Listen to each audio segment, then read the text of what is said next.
Ciao Milanisti, it's your boy Kush in the Milan corner. Alright, so this is the skill that we use after the end of a match to rate players. However, this is the end of the season rating, so we're gonna push this aside. We're gonna replace it with something new. Player that gets a 5 is an MVP candidate. A player with a 4 is a very good player. A 3 is for a decent player. A 2 is a flop, a player who didn't play very well, but we don't need to sell. Is good enough to stay here, give another chance next season. And a 1 is a sell, get rid. Now, before I jump into my season ratings, if you are a new viewer, first of all, welcome. If you haven't already, hit that subscribe button, hit the bell notification so you can watch the Milan Corner videos as soon as I upload them. Kicking it off with Gigio Donnarumma.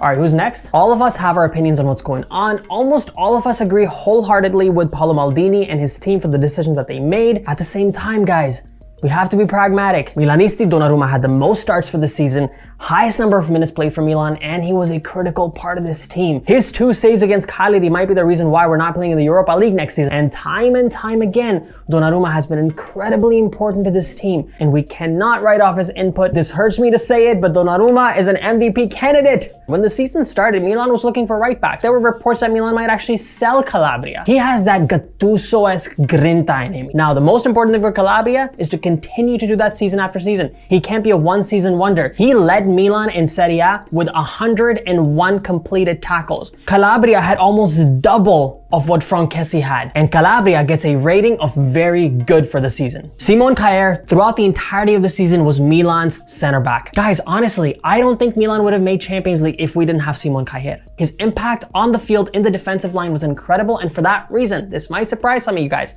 For me, he's an MVP candidate. Alessio Romagnoli, Milanisti. This is where things get a little bit tricky because Romagnoli, for the first half of the season, he had some injuries, but he played pretty well. After he got injured again and he came back, he just wasn't the same player, and he hasn't been the same player since. I have a hard time calling him a flop because for the first half of the season when Milan won a lot of games in a row, Romagnoli was an essential part of that squad. Milanisti, Romagnoli has 1 year left on his contract, I believe.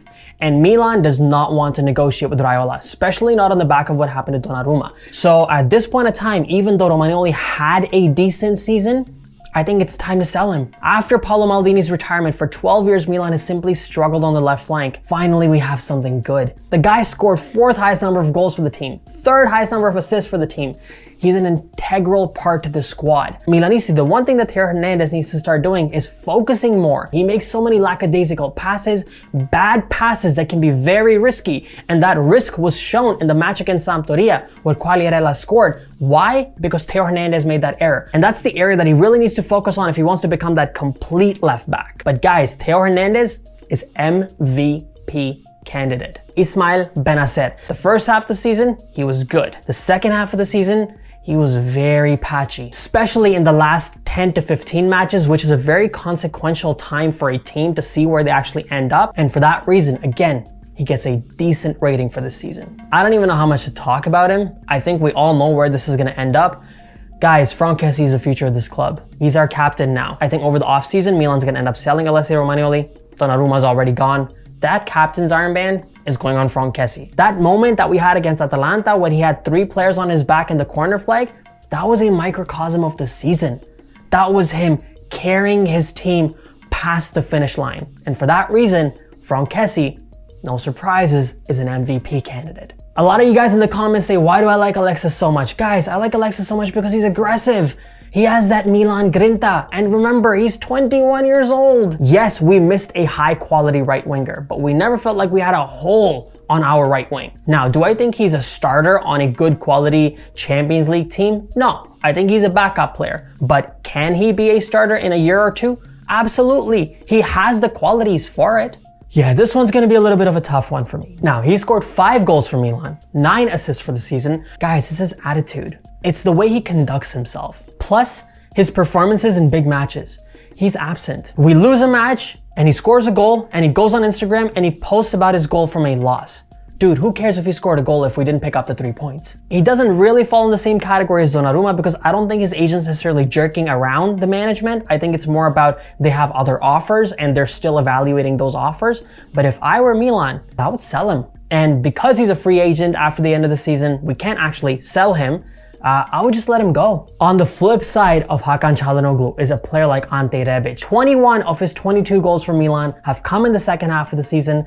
That's an incredible asset, guys, to have a player who can score goals in the second half. He had 11 goals for Milan this season, which is the third highest, 6 assists for the Rossoneri. I was on the verge of putting Ante Rebic as an MVP candidate, but I think he was a very good player this season. Guys, the only reason we've had some success this season, the only reason we have had a change in our attitudes is because of Zlatan Ibrahimovic. That move to bring Ibrahimovic by Maldini, Massara and company has been a game changer. These guys are such incredible players with an amazing footballing IQ that they realize that Milan has a very young team. Our average age, I believe, is somewhere around 23, which is incredibly young considering the fact that we've got second place. Wait for 4 years. If these guys mature into becoming excellent players, what the heck is about to happen? But they realize that they have to put a player of the presence and the experience of Zlatan Ibrahimovic and somebody to kind of adjust other players' egos. Ibrahimovic did that.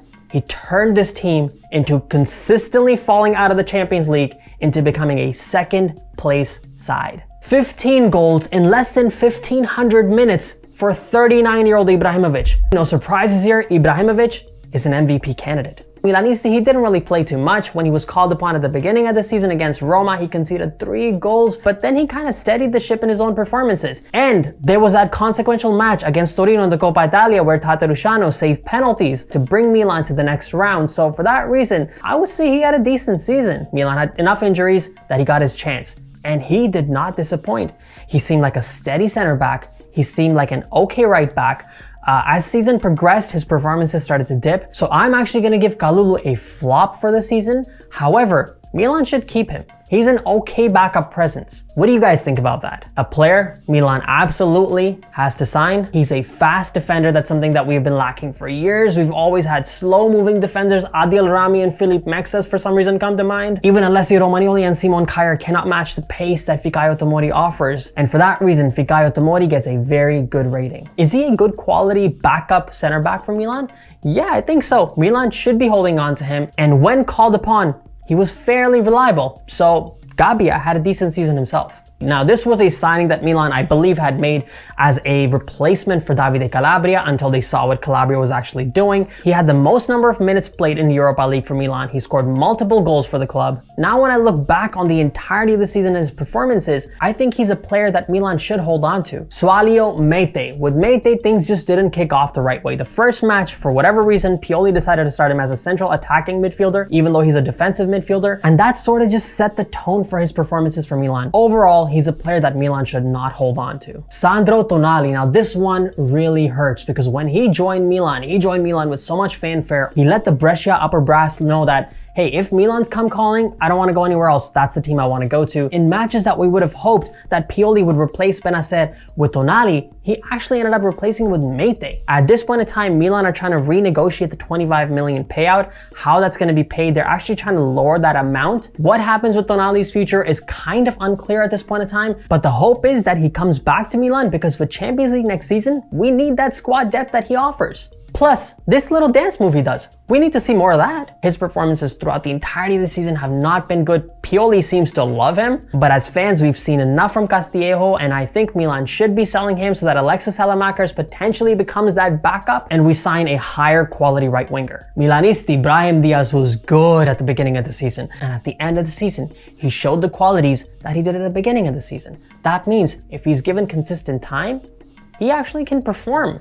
I'm not fully sold on Brahim Diaz, but I think I've seen enough to say that Milan should be re-signing him. It does look like Milan are planning another loan, but this time they're gonna have a buy option in it. Apparently it is all contingent on which coach Real Madrid signs next. If the coach wants Brahim Diaz, he's not going to be coming back to Milan. Guys, this is the one sad story about this season at Milan. The one area where every Milanisti has been deeply frustrated with Padre Pioli. He was the highest goal scorer for Milan in the Europa League, but for some reason, he just disappeared.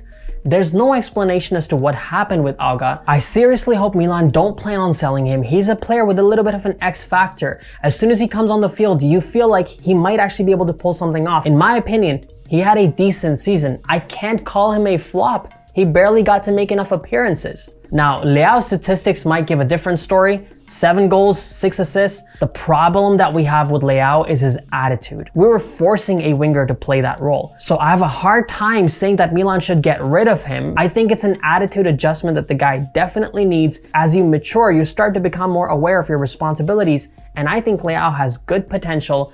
Unless Milan can turn a big profit on him, they shouldn't sell him. And the final 3 players, Rade Kunich, Milan's the most used sub. He had 22 substitution appearances, which tell us how much Pioli loves him. And guys, I don't think he's a bad player. He's just completely playing in a terrible formation for what his role is. Against Verona, he got us that free kick. Considering that we finished just a point above the other teams, that match ended up becoming hugely consequential. I would not sell Krunic, and I, controversially maybe, think that he had a decent season. Mario Mandzukic, not enough appearances. I genuinely feel bad for him because he seems to be the guy who can bring a certain mindset to the team, but he just never got a chance to show what he was capable of. Guys, Leao in an interview with 433 was asked who's the most talented player on this Milan team, and his answer was Daniel Maldini. And obviously all Milanisti have a huge soft spot for him because he is the great Paolo Maldini's son. But in spite of that, I'm gonna have to give him a rating of a flop, but really he didn't get to make a lot of appearances. Which brings me to the final part of this episode. The 5 MVP candidates: Gigio Donnarumma, Simone Caer, Theo Hernandez, Franck Kessie, Zlatan Ibrahimovic. Milanisti, who's the MVP for you? Make sure to let me know in the comments. But for me, the most valuable player for Milan this season, the player that carried this team from game 1 till game number 38, making 37 appearances in the process, is Franck Kessie. An incredible season for Frank. He's completely elevated his reputation in all of Europe for his performances. He's now considered one of the best midfielders in all of Europe. What do you guys think? Which player ratings do you guys disagree with? Is Franck Kessie your MVP too? Make sure to let me know in the comments. Thank you for watching. Make sure to hit that subscribe button if you haven't already. If you are a new viewer of the Milan Corner, thank you for watching. Thank you for subscribing. Thank you for helping this channel grow so rapidly in the last 10 days. I sincerely appreciate it all. And if you haven't already, make sure to follow me on Instagram and on Twitter at the Milan Corner, where my inbox is always full for messages from you guys, and I always try to reply back to all of you. As always, Forza Milan, grazie mille e ciao tutti!